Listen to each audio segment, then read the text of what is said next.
বন্ধুরা, ফেসবুক যদি আপনি এই 6টি ভুল করেন তাহলে আপনি কখনো কন্টেন্ট মনিটাইজেশনের সঙ্গে যুক্ত হতে পারবেন না। হ্যালো বন্ধুরা, welcome back to my channel. আরেকটি নতুন ভিডিওতে আপনাদেরকে স্বাগতম। বন্ধুরা, 2025 সালে কিন্তু ফেসবুক কিছু আপডেট নিয়ে এসেছে কন্টেন্ট ক্রিয়েটরদের জন্য। কেননা আমরা সবাই জানি যে ফেসবুকের যে নতুন আপডেট এসেছে কন্টেন্ট মনিটাইজ, এই কন্টেন্ট মনিটাইজেশনের মাধ্যমে কিন্তু ফেসবুক থেকে টাকা আর্নিং করা যায় এবং এই কন্টেন্ট মনিটাইজ পাওয়াটাও কিন্তু খুব সহজ। কেননা ফেসবুক কিন্তু এই কন্টেন্ট মনিটাইজেশন পাওয়ার জন্য কোনো ক্রাইটেরিয়া এই পর্যন্ত অ্যানাউন্স করেনি, মানে ঘোষণা করেনি। সো এই কন্টেন্ট মনিটাইজেশন পেতে আপনাকে কিছু কাজ করতে হবে, ফেসবুকের গাইডলাইন মেনে কাজ করতে হবে। ফেসবুক বর্তমানে 2025 সালে এসে 6টি আপডেট আপনাদের জন্য দিয়েছে। যারা কন্টেন্ট তৈরি করেন তাদের জন্য এই আপডেটগুলো জানা খুবই জরুরি। কেননা আপনি যদি এই আপডেটগুলো না জানেন তাহলে কিন্তু আপনি করে বসবেন মারাত্মক ভুল। সো এই ভিডিওটি যারা নতুন কাজ করছেন তাদের জন্য এবং যাদের প্রোফাইল বা পেজ অলরেডি মনিটাইজ করে ফেলেছেন তারাও মনোযোগ সহকারে দেখবেন। কেননা এই 6টি ভুল যদি আপনি প্রোফাইল বা পেজ মনিটাইজেশন করানোর পরও করে থাকেন তাহলে ফেসবুক কর্তৃপক্ষ কী করবে, আপনার এই মনিটাইজটা ডিমনিটাইজ করে দিবে। সো বন্ধুরা, ভিডিওটি শুরু থেকে শেষ পর্যন্ত দেখতে থাকুন। কেননা আমি এই ভিডিওতে ফেসবুকের 6টি শর্ত নিয়ে আলোচনা করব, যে 6টি শর্ত মেনটেন করে আপনাকে ফেসবুকে কাজ করতে হবে। সো বন্ধুরা, যারা আমার চ্যানেলে নতুন দর্শক তারা অবশ্যই চ্যানেলটি সাবস্ক্রাইব করে দিবেন, পাশে থাকা বেল আইকনটি প্রেস করে অল সিলেক্ট করে দিবেন এবং যারা অলরেডি সাবস্ক্রাইব করে রেখেছেন তাদেরকে অসংখ্য অসংখ্য ধন্যবাদ। আর বন্ধুরা, একটা লাইক অবশ্যই করবেন, কেননা লাইক করলে মোটিভেট হয়ে ভিডিও বানানোর আগ্রহ কিন্তু বাড়ে। আর বন্ধুরা, ভিডিওটি বেশি বেশি করে শেয়ার করে দেবেন, কেননা আপনার একটা শেয়ারের মাধ্যমে কিন্তু আপনার আরও এক ভাই এই আপডেট সম্পর্কিত তথ্য কিন্তু সেও জানতে পারবে। সো বন্ধুরা, মূল ভিডিও শুরু করা যাক। সো বন্ধুরা, প্রথমে ফেসবুক কি বলেছে আমি স্ক্রিন শেয়ার করছি, আপনারা দেখতে পাচ্ছেন। এখানে লেখা আছে প্রথমে, content for which ownership claimer still at in favor of third party copyright holder learn more about Facebook copyright policy। Facebook আপনাদেরকে এর মানে বোঝাতে চেয়েছে যে আপনি যদি আপনার কন্টেন্ট তৈরির ক্ষেত্রে বা আপনার ভিডিও তৈরির ক্ষেত্রে আপনি যদি অন্য কারো উপাদান ব্যবহার করেন তাহলে ফেসবুক আপনাকে কখনোই মনিটাইজ দিবে না। আমি ব্যাপারটা আরেকটু বুঝিয়ে বলি।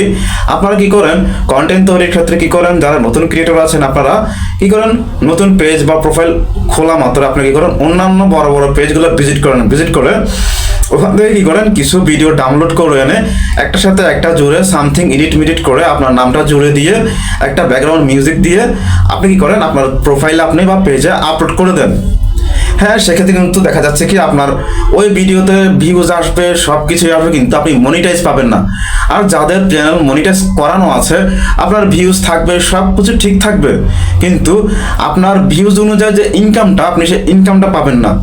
আপনার রেভিনিউ কিন্তু অটোমেটিক শেয়ার করে দিতে হবে। আর আপনি যে পেজ বা প্রোফাইল থেকে বা অন্য যে থার্ড পার্টি ওয়েবসাইট থেকে আপনি ভিডিওটা ডাউনলোড করে এনেছেন, ওই যে রাইট অনার আছে, ওই রাইট অনার যদি আপনাকে ক্লেম করে তাহলে কিন্তু আপনি আপনার যে রেভিনিউ আছে রেভিনিউটা তাকে শেয়ার করে দিতে হবে। সবাই লাভ কি? লাভ নেই তো। ফেসবুক নিজেই বলছে আপনারা নিজস্ব কন্টেন্ট তৈরি করে আপলোড দিন। ফেসবুক উৎসাহিত করছে নিজের কন্টেন্ট তৈরি করার জন্য। সো এখানে কোনো কপিরাইট ক্লেম আসবে বা অন্য কোনো থার্ড পার্টি ওয়েবসাইট থেকে ডাউনলোড করা কোনো ভিডিও বা রাইট অনার ক্লেম করবে এরকম কোনো ভিডিও আপনি আপলোড করা থেকে বিরত থাকতে হবে যদি আপনি কন্টেন্ট মনিটাইজ পেতে চান, ফেসবুক থেকে আর্নিং করতে চান। তাহলে আশা করি ব্যাপারটা আপনি বুঝতে পেরেছেন। সো বন্ধুরা, তারপর আপডেটটা হচ্ছে ব্র্যান্ডেড কন্টেন্ট। এখানে ব্র্যান্ডেড কন্টেন্ট কি? ব্র্যান্ডেড কন্টেন্ট হচ্ছে, আমি আগেই বলে রাখি, কিছুদিন আগে ফেসবুকে যে আপডেট এসেছে পার্টনারশিপ অ্যাডস, ওই পার্টনারশিপ অ্যাডস যেরকম আপনি অন্যের প্রোডাক্ট প্রমোট করাতে পারবেন ওইরকম সেম এইটা হচ্ছে ব্র্যান্ডেড কন্টেন্ট।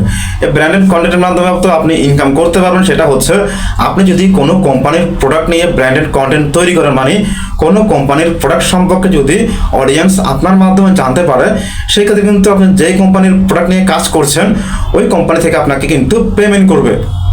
তার জন্য আপনার পেজটা কিন্তু অনেক বড় হতে হবে, কারণ বড় বড় কোম্পানিগুলো কিন্তু ভালো ভালো পেজ যেগুলো আছে, মানে অনেক ফলোয়ার্স, তারপরে ভালো ভিউজ রিচ আছে, এরকম পেজগুলোকে তারা টার্গেট করে।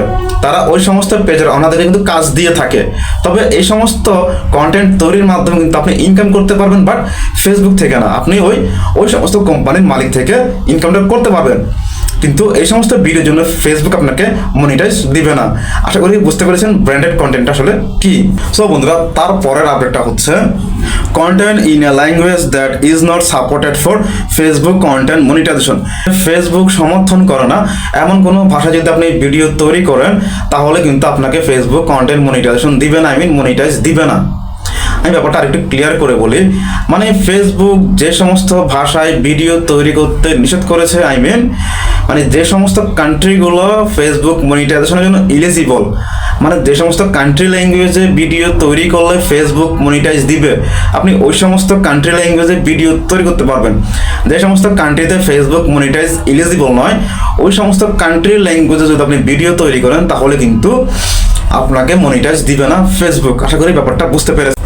সো বন্ধুরা, তারপরে ফেসবুক বলেছে video in multiple language may not be eligible for monetisation. মানে হচ্ছে আপনি একাধিক ভাষায় ভিডিও তৈরি করার জন্য অনুমতিকরণ নাও হতে পারে। মানে আমি ব্যাপারটা আর একটু ক্লিয়ার করে বলি, আপনি যদি একাধিক ভাষায় ভিডিও তৈরি করেন, মানে আপনি যদি ওই সমস্ত ভাষায় ভিডিও তৈরি করেন যে সমস্ত ভাষায় ফেসবুক মনিটাইজেশন এলিজিবল করে রাখেনি, তাহলে আপনি কখনোই ওই সমস্ত ভিডিওর মাধ্যমে পেজ বা প্রোফাইল মনিটাইজ করাতে পারবেন না। আপনাকে অবশ্যই ওই সমস্ত ল্যাঙ্গুয়েজে ভিডিও তৈরি করতে হবে যে সমস্ত ল্যাঙ্গুয়েজগুলোতে ফেসবুক মনিটাইজেশন এলিজিবল করে রেখেছে। আপনি অবশ্যই ভিডিও তৈরি করার ক্ষেত্রে দেখবেন যে আপনি যে কান্ট্রি থেকে কাজ করছেন ওই কান্ট্রিটাকে আসলে ফেসবুক মনিটাইজেশনের জন্য এলিজিবল করে রেখেছে কিনা, তারপরে আপনি বিন্দাস কাজ শুরু করতে পারেন। যদি আপনি যে কান্ট্রি থেকে কাজ শুরু করেছেন ওই কান্ট্রির ল্যাঙ্গুয়েজ যদি ফেসবুক মনিটাইজেশন এলিজিবল না থাকে, সেক্ষেত্রে কিন্তু আপনার পরিশ্রম করা সম্পূর্ণই বৃথা।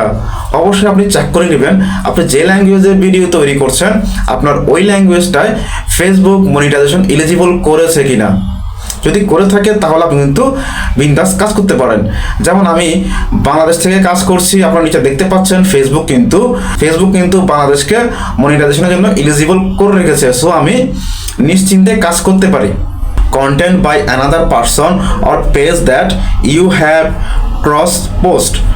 এই ক্রস পোস্ট যদি আপনি আপনার পেজ বা প্রোফাইলে করে থাকেন সেক্ষেত্রে আপনি কখনোই মনিটাইজ পাবেন না এবং আর্নিং তো দূরের কথা। এখন প্রশ্ন হচ্ছে ক্রস পোস্ট কি? এই ক্রস পোস্ট হচ্ছে, সাপোজ একটা এক্সাম্পল, আপনি আপনার পেজে অনেক আগে একটা ভিডিও আপলোড করেছেন, সেটা হোক 2 মাস আগে 3 মাস আগে, এবং আপনার ওই ভিডিওটাতে ভালো একটা ভিউজ জেনারেট আপনি করতে পেরেছেন। এখন আপনি চাচ্ছেন ওই ভিডিওটা পুনরায় আবার আপনি আপলোড করার জন্য, same title, same thumbnail, same script same সংলাপ আপনি আবার বললেন। ক্রস পোস্ট করা যাবে না। যদি আপনি এগুলো করে থাকেন সেক্ষেত্রে কিন্তু আপনাকে ফেসবুক, বন্ধুরা যদি আপনি দেখেন আপনার একটা ভিডিওতে ভালো ভিউজ এসেছে, মানে সাপোজ আপনি একটা ভিডিও তৈরি করলেন how to delete a Facebook comment, দেখতে পারলেন যে আপনার এই ভিডিওটাতে একটা ভালো ভিউজ আপনি পেয়েছেন, মানে আপনি সেম ক্যাটাগরিতে যদি আরেকটা ভিডিও আপলোড করতে চান একটু ভিন্নতা আনবেন, যেন প্রথমে বলছেন না how to delete a Facebook comment. So আপনি নেক্সট ভিডিও থাম্বনেল দিতে পারেন how to delete Facebook comment and react. থাম্বনেলটা চেঞ্জ করলেন, তারপরে আপনার ভিডিওর সংলাপে কিছু চেঞ্জ করলেন, কিছু বাড়তি কথা বললেন, একটু ভিন্নতা আনার চেষ্টা করবেন যাতে কি রিপোস্ট না হয়, ক্রস পোস্ট না হয়। আশা করি ব্যাপারটা বুঝতে পেরেছেন। তো বন্ধুরা, তারপরে যেটার কথা বলা হয়েছে সেটা হচ্ছে বুস্ট কন্টেন্ট। মানে বুস্ট কন্টেন্টটা কি? আমরা কি করি, আমাদের পেজ বা প্রোফাইলের একটা ভিডিওকে ভাইরাল করার জন্য ফেসবুককে পেমেন্ট করার মাধ্যমে আমরা আমাদের ভিডিওটা অনেক দর্শকের সামনে তুলে ধরি। মানে আমরা ফেসবুককে যদি পেমেন্ট করি, ফেসবুক ওই পেমেন্টের মাধ্যমে কি করবে, আমাদের ভিডিওটাকে একটা নির্দিষ্ট দর্শকের সামনে তুলে ধরবে, যার মাধ্যমে কিন্তু আপনার ওই ভিডিওতে ভালো একটা ভিউজ জেনারেট হবে। বাট ওই বুস্ট কন্টেন্টের মাধ্যমে আপনি কখনো মনিটাইজেশন পাবেন না। সো বন্ধুরা, তারপরে যে আপডেটের কথা ফেসবুক বলেছে সেটা হচ্ছে content that has been permanently deleted, if you delete a post you may not get credit for the engagement it received before deletion।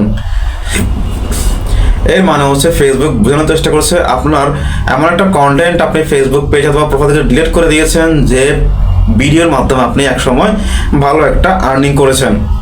আপনি ওই পোস্ট ডিলিট করার মাধ্যমে কি হবে, আপনি যে আর্নিংটা করেছেন ফেসবুক ওই আর্নিংটাও কেটে নেবে এবং ওই ভিডিওর মাধ্যমে যে রিচ এঙ্গেজ আপনার প্রোফাইল বা পেজে আপনি এনেছেন ওটাও ফেসবুক কেটে নেবে।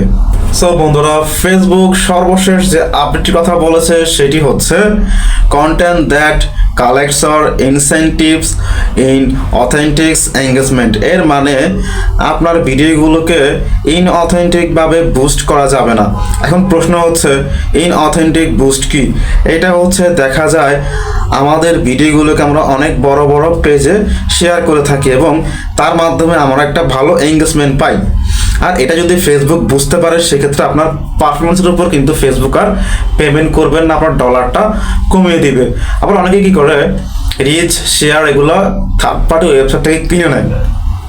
ভাই আপনি যদি এরকম করে থাকেন, মানে কোনো থার্ড পার্টি ওয়েবসাইট থেকে যদি আপনি ভিউজ শেয়ার কিনে নেন পেমেন্টের মাধ্যমে, যদি ফেসবুকে ধরতে পারে তাহলে ফেসবুক আপনার পেজটা কখনোই মনিটাইজ দিবে না। যদি আপনার পেজে মনিটাইজ করানো থাকে সেক্ষেত্রে আপনাকে ডিমনিটাইজ করে দিবে। আশা করি বন্ধুরা ফেসবুকে যে 6টি আপডেট এসেছে 2025 সালে আমি আপনাদের সম্পূর্ণ বোঝাতে পেরেছি।